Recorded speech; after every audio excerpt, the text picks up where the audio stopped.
Welcome to Ink to Gold, a Pages of Possibilities podcast. I'm discussing Steve Black's article, How Can Journaling Help Me Make Better Business Decisions? And I want to start by setting the stage with a story that will probably make anyone running a business wince. Oh, yeah. It is uncomfortably relatable, for sure. It really is. So Steve Black brings, over 40 years of entrepreneurial experience to this article, but he actually opens the piece by detailing this massive, just catastrophic failure early on in his second business. Right. He made this hiring decision that essentially cratered his momentum. Yeah. And it wasn't just like a mild cultural mismatch either. No, not at all. This single hire cost his company 6 whole months of forward progress, and the quality of work dropped so much that 2 really solid clients actually just walked out the door. Wow. But, the part of the story that really hooked me was that the warning signs weren't a surprise. Like, he didn't get blindsided by this. No, he really didn't. He had a journal from that exact period. And during the final interview with this candidate, he felt this strong hesitation. So he went to his journal and physically wrote down 3 very specific, glaring concerns about the person's competence. Yeah, he documented the red flags clearly. And then, inexplicably, he just hired the candidate anyway. Which, it begs the question, why even bother writing it down if you're just going to ignore your own warnings? Exactly. But Steve is remarkably candid about this. He admits he was just desperate. He was behind on revenue. He needed, a warm body in the seat. He was panicking. Right. He let the immediate panic of the situation completely override the data he had literally just gathered. And, well, the journal obviously didn't magically stop him from making the bad call in the heat of the moment. But the critical value really emerged months later. When the dust finally settled. Exactly. When he reviewed those entries later, the wreckage was fully visible. He could track the exact moment his reasoning broke down. Just by looking at his own handwriting. Yeah. He realized he had this deeply ingrained behavioral pattern. Whenever he was under intense revenue pressure, he made his absolute worst hiring calls. And seeing that pattern documented on paper, it makes it nearly impossible to blindly repeat it. Totally. So if you're an entrepreneur, a solopreneur, or a business owner listening right now, pay close attention to that dynamic, because this is not, a discussion about writing down morning affirmations. Right, no inspirational quotes here. Exactly. We are treating this article as a highly tactical manual today. We want to break down exactly what you need to do with a pen and paper to stop making those reactive, panicked business choices. Yeah, it's about action. Our mission is to understand how to make your thinking visible, because once it's visible, it can be examined, tested, and ultimately trusted. That concept of visibility, I think, really is the bridge between Steve's specific hiring disaster and this universal trap that almost all business owners fall into. Oh, absolutely. It's that flaw of trying to do high-stakes mental math entirely inside your own head. Yes. I actually think about it like trying to design a complex architectural blueprint in your mind without ever sketching it out. Oh, that's a great way to look at it. You visualize the load-bearing wall over here, the plumbing routing through there, the foundation sitting over here, and while you're just daydreaming about it, the structure feels totally sound. In your head, it's a masterpiece. Exactly. But the second you actually try to build it with physical materials, the roof caves in, because you never forced yourself to measure the actual dimensions and see how the pieces interact in reality. And that physical constraint is exactly what's missing in pure thought. Because biologically speaking, the human brain is just an energy-saving machine. It wants the easy way out. Right. It is structurally designed to find the path of least resistance. So when you're just thinking through a business decision without writing anything down, your reasoning stays incredibly fluid. And vague. Right. Very vague. Your mind will naturally skip over uncomfortable facts, like, say, a lack of capital or a flawed timeline, and just circle back to your favorite conclusion without ever genuinely examining the alternatives. You just kind of talk yourself into it. Exactly. You feel a sense of confidence, but it's a false confidence built on a foundation of unexamined assumptions. Okay, but let me play devil's advocate here for a second on behalf of the founder who is, currently juggling 10 different crises. Fair enough. Because everything in modern business culture praises the exact opposite of slowing down to write. The prevailing mantra is, move fast and break things. Right. Trust your gut. Yeah, trust your gut, avoid overthinking, just execute. If your metaphorical building is on fire, sitting down with a notebook feels like a luxury that a busy entrepreneur simply cannot afford. Well, Steve actually addresses that tension directly in the article. He completely validates that for low-stakes, reversible decisions, speed is the right play. Okay, so there is place for speed. Absolutely. Yeah. If a decision can be easily undone, like um, tweaking a marketing email or choosing a software tool for a small team, do not overthink it. Just move. Right. But he establishes a very firm rule. For significant, irreversible decisions, prioritizing speed almost always produces mediocre outcomes. Because when you rush a major pivot or a massive hire, you're operating out of the amygdala, that part of the brain that handles immediate emotional fight or flight responses. You're just in survival mode. Exactly. You aren't actually analyzing anything. You're just reacting to the heat of the fire. And that is the exact trap. You end up optimizing for the completely wrong variable. Like Steve, prioritizing a warm body over actual competence. Or, you might brilliantly solve the wrong problem entirely. Which happens all the time. It really does.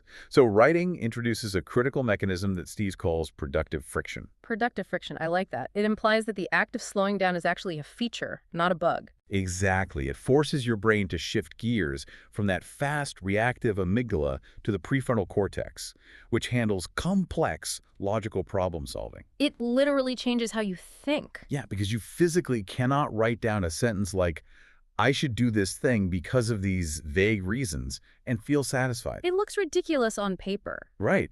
The act of forming words on a page demands specifics from you. What exact thing? Which specific reasons? Why those reasons and not different ones? It forces you to be precise. Taking even just 15 minutes to physically write before making a significant call creates a cognitive buffer. It forces you to construct a linear argument rather than just swimming in a soup of feelings. It takes your reasoning from hazy to razor sharp. And the real takeaway for the business owner here is that this slower, deliberate analysis actually yields much cleaner, more confident execution. Definitely. When you've done the heavy lifting of figuring out the logic on paper, you aren't constantly second-guessing yourself while you're trying to build the project, You just execute the plan.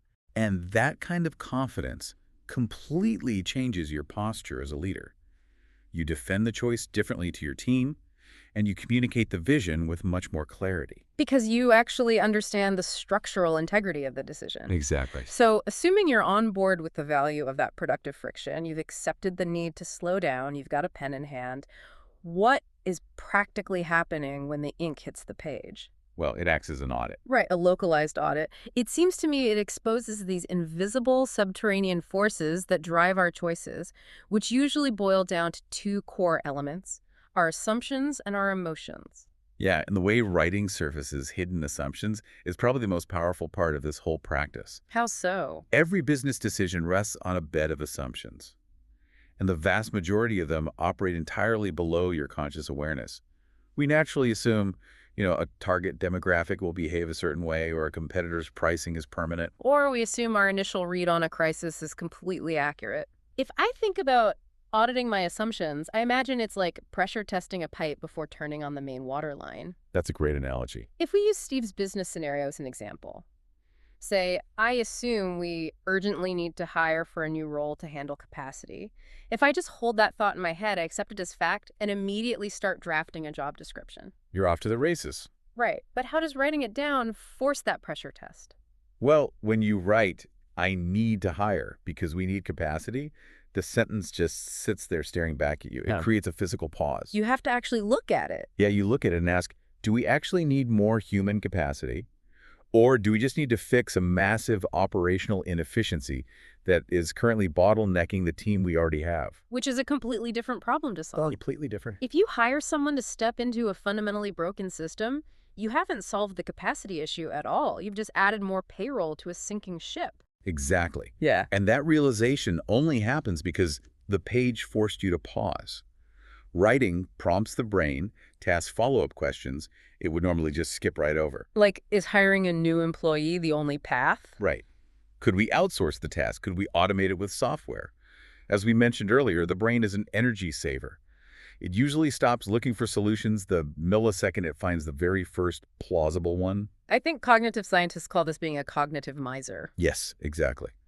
But the physical space of a journal keeps the search window open longer, allowing better, previously unseen options to surface. And then there is the emotional side of the audit, which I'd argue is even trickier for founders. because business decisions carry immense emotional weight. Oh, absolutely. They really do. Your livelihood, your ego, your team's well-being, they're all wrapped up together. But Steve has this brilliant rule in the article. He says the emotion informs, the analysis decides. And that distinction is vital. The goal of journaling isn't to become some emotionless robot who ignores their instincts. Right, because the emotions contain real data. You might be feeling incredibly excited about a brand new joint venture, or terrified about a new market competitor. Or intensely frustrated with a vendor who keeps dropping the ball. Yeah, those feelings aren't bad, but if you aren't actively aware of them, they will distort your judgment. For instance, if I write down, I am so excited to sign this new partnership agreement, the page lets me interrogate the source of that excitement. You can actively ask yourself, is this excitement genuinely based on the financial merits of the deal? Or does partnering with this specific brand just feel incredibly validating to my ego? Oh, the ego trap is huge. It is. Is it possible this partnership is just a shiny Band-Aid for a short-term cash flow problem that's actually going to create a tangled legal mess long-term? We often confuse the short-term dopamine hit of making a quick decision with actual strategic health. So it's a mechanism for emotional distancing. The journal helps you recognize exactly what you are feeling so you can assign that feeling its proper limited role. You separate the emotional pull from the hard data clearly enough to actually think well. Okay, so once we understand that we are auditing our assumptions and distancing our emotions, we need a reliable structure to actually do it. And Steve provides a very specific 15 to 20-minute framework in the article. Which is great because it doesn't require an elaborate color-coded notebook system or anything. Not at all. It's just 4 deliberate questions you answer on the page. Let's walk through those practically because I want you, the listener, to be able to use this today. The starting point is seemingly basic but often overlooked. It's defining exactly what you are actually deciding. You have to state the problem with brutal specificity. I see so many founders skip this. They spend months executing a flawless solution to the completely wrong problem. Yeah, the specificity is key. Instead of writing, how do we fix sales? You have to write, how do we reduce customer churn in the first 90 days of the onboarding sequence? That is so much better. Right. Once you have clearly defined the actual target, you logically have to map out your routes. You need to outline your realistic options. But Steve has a somewhat counterintuitive rule for this part, doesn't he? It's not just about listing your 2 favorite paths forward. Far from it. You must include the options you are instinctively inclined to reject. Wait, really? Write down the ones you hate? Yes. You write down the paths you don't want to take, and crucially, you write down exactly why you want to reject them. This is an exercise in intellectual honesty. Give me an example of that. Well, you might realize you are rejecting a viable strategic pivot simply because it would require having a highly uncomfortable conversation with your co-founder. Oh, wow. Yeah, that happens all the time. Often, having to logically defend your no on paper reveals that your yes isn't nearly as strong as you initially thought. You can't just sweep the difficult or unglamorous path under the rug because you don't feel like dealing with it. So you've defined the hyper-specific problem, and you've honestly listed out all the options, including the ones you hate. The next phase of the framework is where that pressure testing of assumptions comes back in. Right. You need to explicitly identify and test 2 or 3 underlying assumptions beneath the choice you're leaning toward. So if I assume my current user base will gladly pay a subscription fee for a feature that used to be free, I write that down. Yes, write it down. Then ask, how do I actually know this? What is the empirical evidence? And what happens when you do that? It's remarkable. You watch strongly held assumptions completely fall apart under the weight of having to justify them in a simple sentence. And then we reach the final part of the framework, which I honestly think is the absolute linchpin of the whole article. Of the tripwire. Yes. Before you close the journal and execute the decision, you have to answer one last question. What would change my mind? You determine right in that moment what exact piece of future information or what specific metric would make you alter your choice. If we think about the life cycle of a business, why do you think setting that parameter in advance is so critical for an entrepreneur? Because it acts as a built-in tripwire. When you are running a business, your identity and your ego get tied up in your decisions remarkably fast. So incredibly fast. You launch a new product, the market response is lukewarm, but you stubbornly cling to it because it was your baby. You pour more money into marketing, you tweak the packaging, you just refuse to let it die. It becomes personal. Right. But if you wrote down on day 1, I will change my mind and kill this product line if customer acquisition costs exceed $50 by Q3. You have completely stripped the ego out of the exit strategy. You've given your future self permission to pivot without feeling like a failure. Exactly. The data simply hit the tripwire. It pre-negotiates your boundaries before the emotion of a failing outcome can cloud your judgment. And this entire process, defining the specific target, listing all options honestly, testing the underlying assumptions, and setting a tripwire, it really only takes about 15 to 20 minutes. That's nothing. Right. For a significant business choice, the cost is measured in minutes, but the clarity it buys can literally alter the trajectory of your company. So that framework solves the immediate bottleneck. It gets the founder unstuck today. But the ultimate value of this practice doesn't just stop at the single decision. It compounds over time. It really does. Which brings us to the concept of the decision record. I love a good analogy, so here's how I think about this. Documenting your major business decisions in a journal is essentially installing a flight data recorder, a black box inside your company. The aviation parallel works perfectly here. Having a black box on an airplane doesn't guarantee you won't experience a failure. But if you do crash, the investigators can pull that box from the wreckage, listen to the recordings, and figure out exactly what mechanical failure or pilot error brought the plane down. So you learn from it. Yes, it ensures the aviation industry never, ever crashes the exact same way twice. In business, a journal does the exact same thing. And we desperately need that black box because we have to confront a massive psychological trap called hindsight bias. Oh, hindsight bias is brutal. It is. As human beings, we are just terrible historians of our own minds. Without a written record, our memories inevitably warp to protect our egos. The human brain hates cognitive dissonance. It hates holding conflicting ideas. Right, like holding the idea that I am a smart leader, but I made a really foolish choice. So to resolve that discomfort, it literally alters the memory of the data. We suddenly tell ourselves, oh, I knew it all along. I saw the market trends perfectly. We essentially rewrite history to make ourselves the genius. If a business decision turns out to be a massive, unexpected success, your memory retroactively edits the tape. It makes your initial reasoning seem profoundly visionary and structurally sound. Conveniently forgetting that at the time you were essentially making an educated guess based on limited data. Exactly. And conversely, if a decision fails, you conveniently forget the very legitimate logical reasons you had for making that call. You just beat yourself up for being foolish, or you blame external factors entirely. So the only way to preserve the objective truth of your mental state is to document your thought process before you know the outcome.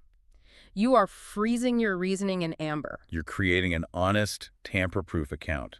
And when the outcome finally arrives, whether it's 6 months or 3 years down the line, you can open that journal and learn from the gap between your initial expectations and the actual result. Steve notes in the article that he actually has journals going back decades. Decades, wow. Yeah.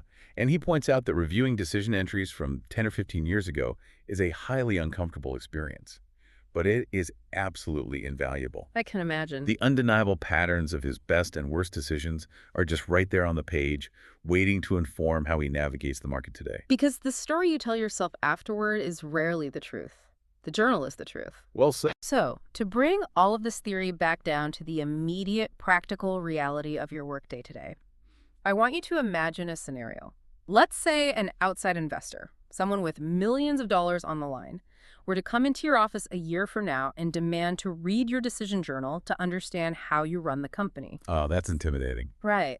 What would they see? Would they see the clear, methodical tracks of a strategic leader who tests assumptions, creates space for better options, and sets logical tripwires? Or would they just see someone reacting to the daily panic, flying completely blind, and hoping for the best? That perspective shift really highlights the stakes here.